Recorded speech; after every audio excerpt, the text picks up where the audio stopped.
Hey, what's going on, everyone? It's NORAD, and I'm showing off my new paintball marker that I bought today.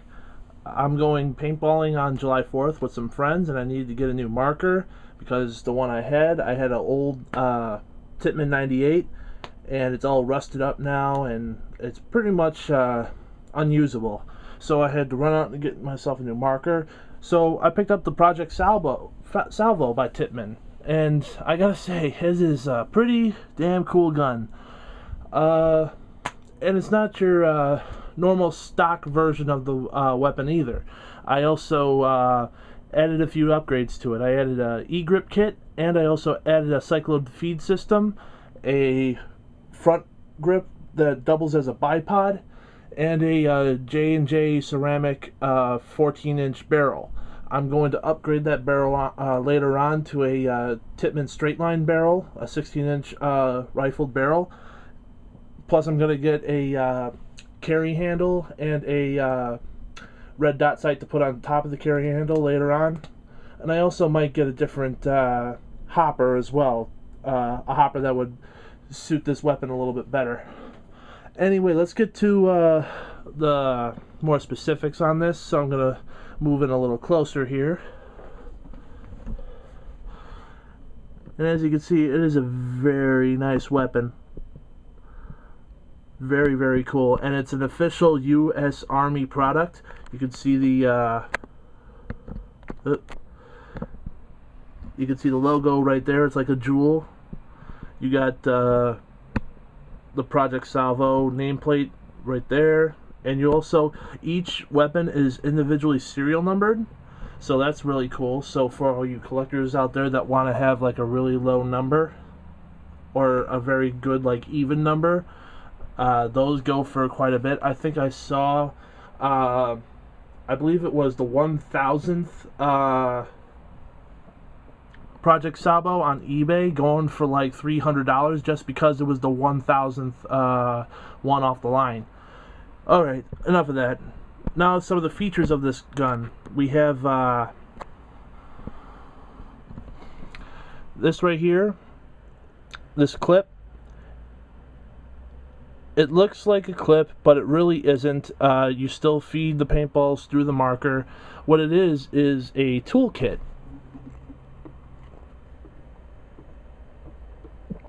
And what I mean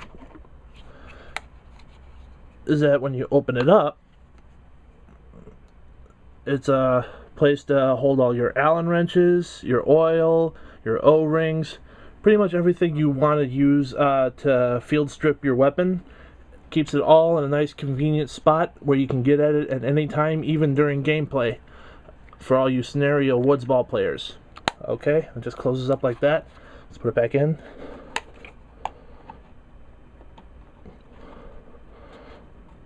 Come on. There we go. Another really cool feature is the stock.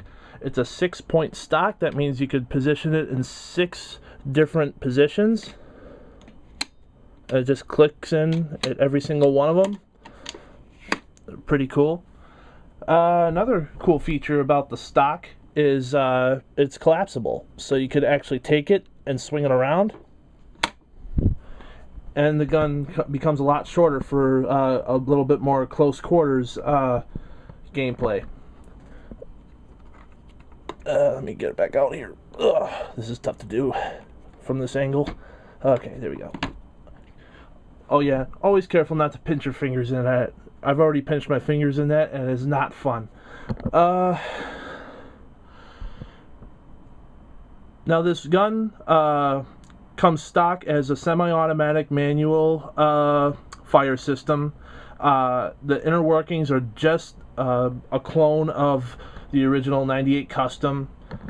The barrel itself, I have a different barrel on there, but the stock barrel is a 12-inch ceramic barrel. And for what I heard, it's pretty accurate. But I like to put a J&J barrel in there just because it just looks a little cooler. Plus, it's a little bit more accurate until I get my straight line barrel.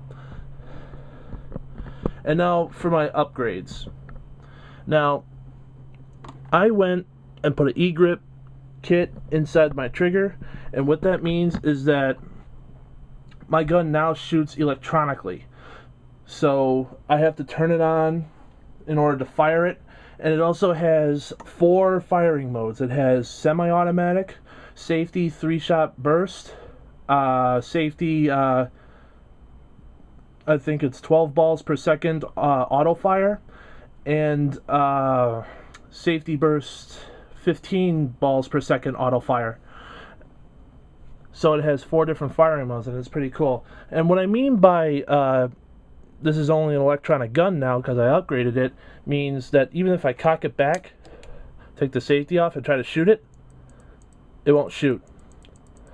It won't shoot unless I turn it on, which I'm going to do right now. And the way to turn it on is that there's 2 holes in the grip right here that I had to bore out, and one hole on top is the button to turn it on and also to switch firing modes. And the button on the bottom is a light indicator to tell you which mode you're on, as well as how much battery you have left. So I'm going to turn it on right now. Gotta find the button.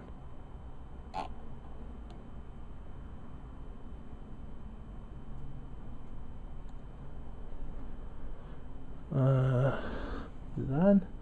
Yeah, it's on. Okay, now that it's on, let's try it. Look at that, it works now. And the default firing mode for this gun is semi-auto, so when you first turn on the weapon, it is semi-automatic. That means 1 trigger pull per shot.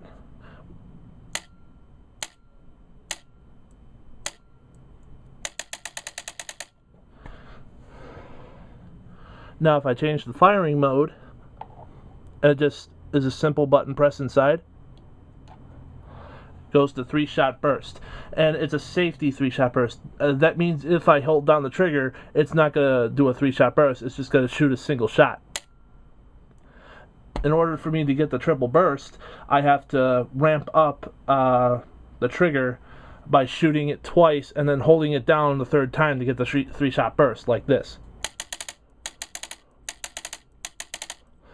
Yeah, that's kind of lame, but you know what? It is a safety precaution, because just in case if you accidentally shoot the gun, you're not accidentally shooting a guy with 3 paintballs instead of you just shooting him with 1, which is, I guess, a really cool safety feature if you're on the other end of this thing. Let's see, the next firing mode, same thing. It's a safety 12 balls per second auto fire, so I have to shoot it twice and then hold it down the 3rd time to get auto fire. Pretty cool. And of course the final one is 15 balls per second, which, by the way, the Cyclone feed system up here that I also installed handles 15 balls per second. So if you get the egret kit, you might as well get the Cyclone feed system as well, because you're going to need it if you're going to be using the auto fire, or else you're going to be chopping a lot of balls inside the feed. Alright, and here is 15 balls per second auto fire.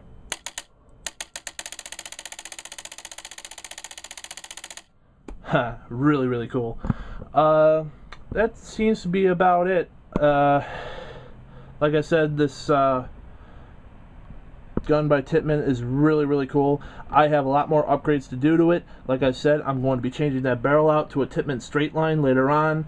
Plus, I'm going to be getting a carry handle and taking off that rear sight, and also adding a red dot scope to the carry handle. And I might do some other things, like I might add a flashlight and a laser to the rails here in front, and I might get a different grip. I don't know. We'll see. But whatever upgrades I do to this gun, I will make a video about that. So check back every now and then for later videos. Alright, that's it for me, guys. Take it easy.